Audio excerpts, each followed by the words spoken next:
I wrote down some stuff because I wanted to talk about what I've been watching on YouTube lately, but now I can't find it. So, but I have one sheet of stuff that I written down as I watch stuff.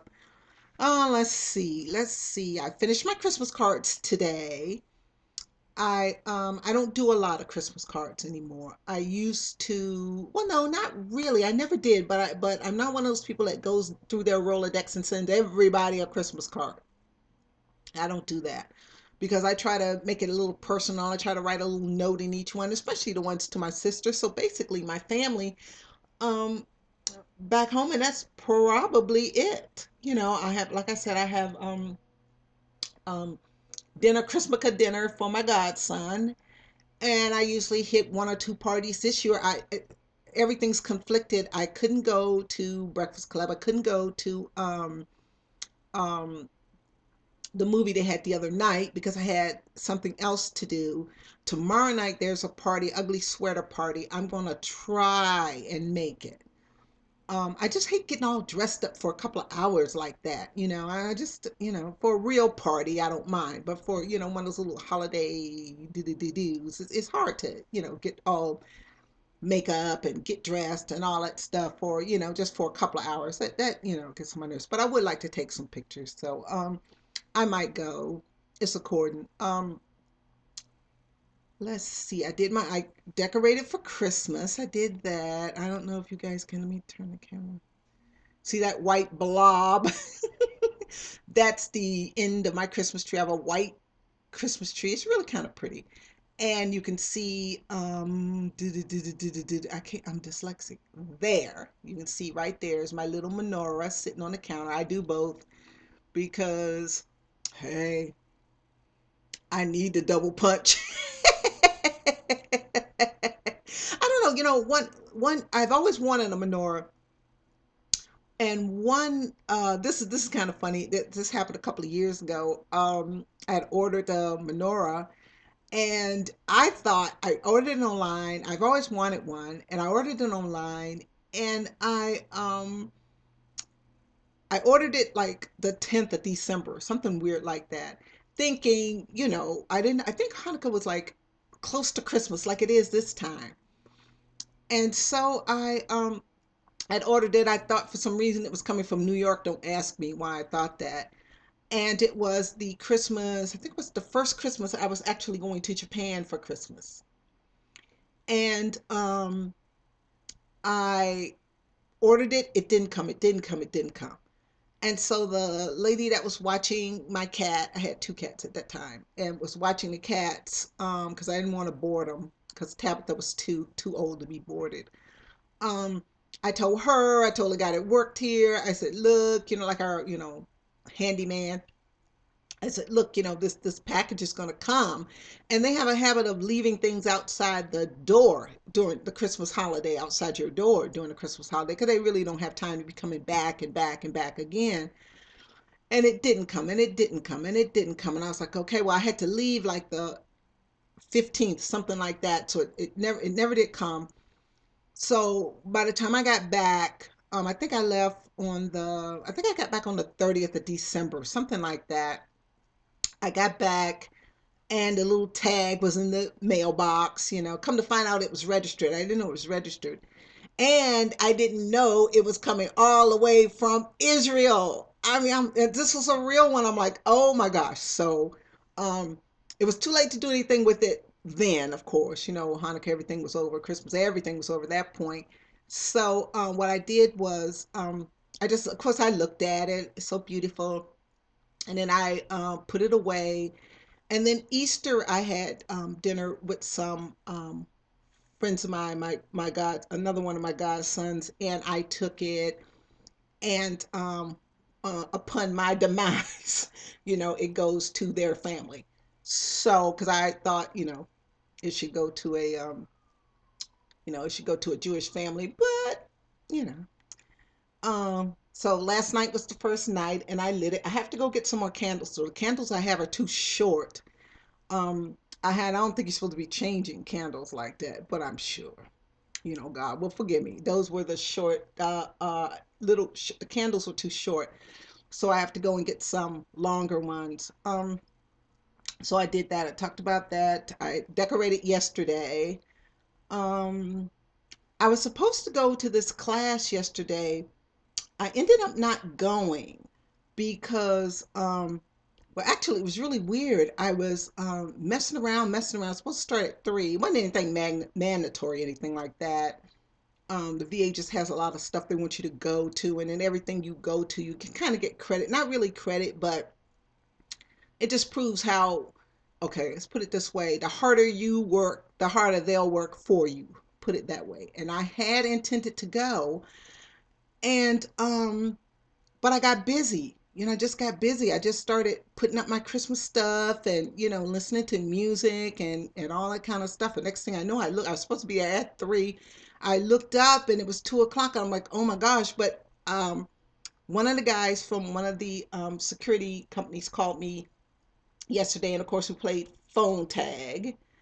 I had filled out an application. Today is Thursday, Monday, I think, or Tuesday, one of the two. And it was one of those long ones where, what would you do if? What would you do if?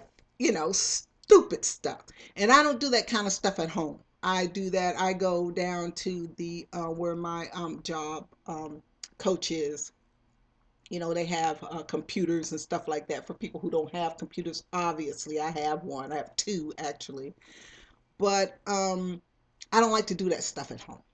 I don't like to do that stuff at home. It doesn't give me that business sense when I'm at home. So I did that, filled that out there.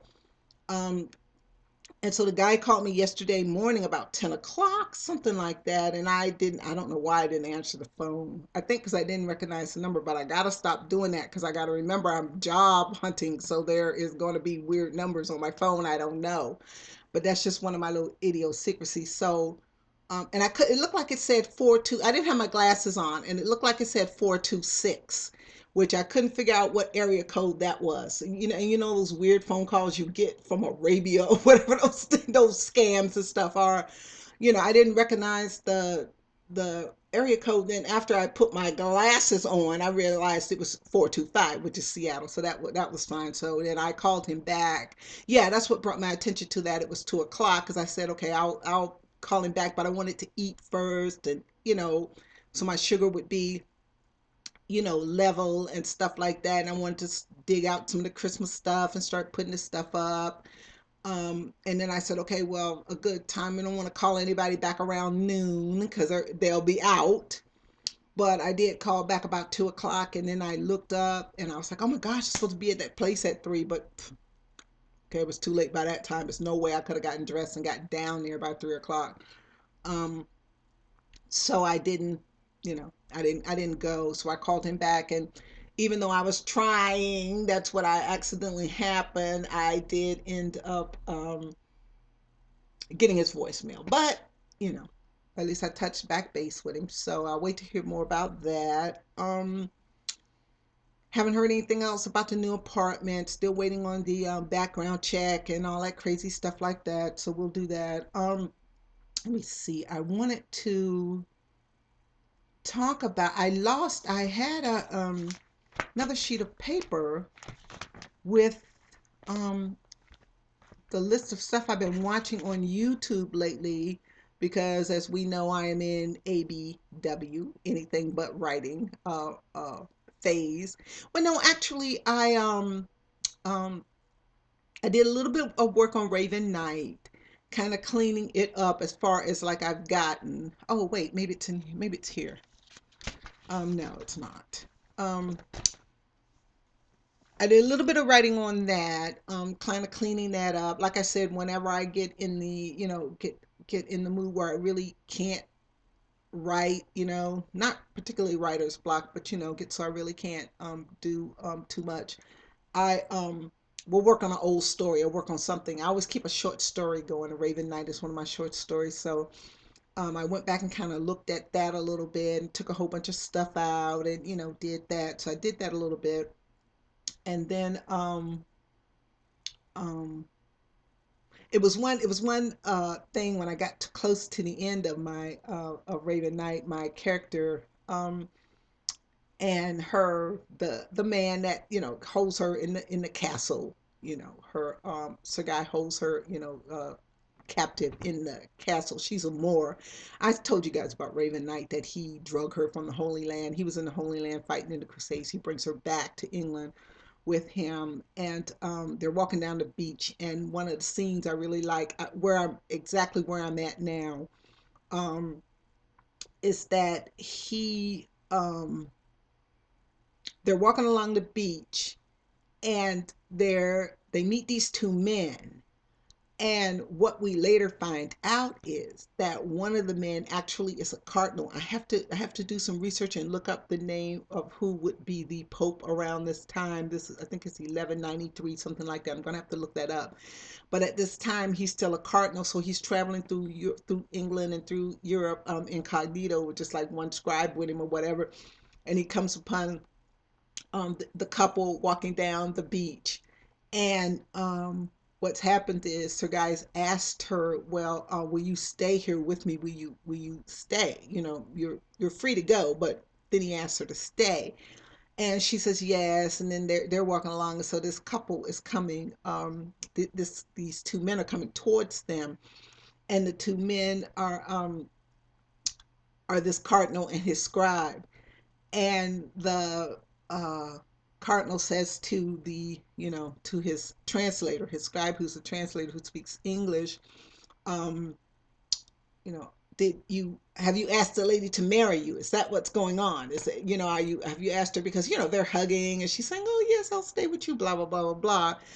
And but the problem is, like I was only saying about, it's always something you have to work out. The problem is I cannot figure out, okay, if he's a cardinal, okay, he would speak Latin, he would speak Italian. Maybe he wouldn't speak English. Maybe. But the problem is that okay, here's what happened. I have him marry this. They're kidding. They're playing. They're kidding. Because he asked through his interpreter, um, are you, did the lady ask you to marry her? And he says, yeah. And you know what I mean, and they're kidding around. And he says, well, then you should marry here. And they're kidding, and they don't know this is a real cardinal. They don't know, they're kidding around. And so she goes, oh, I have no dowry. And then she remembers that she has a this coin that someone had given her. One of the other characters had given her this coin. And she goes, oh no, no, here's my dowry. And then Sir Guy runs and grabs some wildflowers and hands them to him. And then the other man, announces their what do you call it? Bands. He goes, oh, and announces the bands. So it's legal. Everything here is legal. But they're kidding. They are kidding. They don't know that they're really being married, but that this is a cardinal. They're real, because of course he's not dressed like a cardinal. He's traveling incognito. So he marries this couple. That's what the part I'm coming to now. That he marries his couple, and later on they find out they're really married, because a dispatch comes from the Vatican that, hey, you are married. You were kidding, but you really are married. And but the problem was I couldn't figure out. Now my female character is a Moor, but she speaks English, and she probably speaks, I imagine, French, because she's very educated. Sir Guy would, of course, speak English, and of course he would speak French, but because his mother is French. But would they speak Latin? Okay, and back in this day, the mass, of course, was in Latin. Any The marriage was in Latin. These kind of things. And if this man suddenly started speaking Latin, would they not realize they were really being married? That's the problem. What language could this man speak that they wouldn't know that they were actually being married? If all of a sudden, out the clear blue sky, the stranger started speaking Latin, it may put them to go, wait a minute now, just anybody doesn't run around speaking Latin. So I'm trying to figure out, does he marry them in Italian, or does he a language which neither of them would know? And plus two, if he marries them in Latin, I'm sure they've been to marriage ceremonies before. So, well, not her, but him. So, and the thing of it is to it be a surprise that they are married. So I got to work on that. Because like I was saying before about things being realistic, I have to work on that. I can't figure out because it wouldn't make sense that they wouldn't realize they were. I know if somebody starts speaking Latin to me, I'd be like, whoa, because I'm Catholic.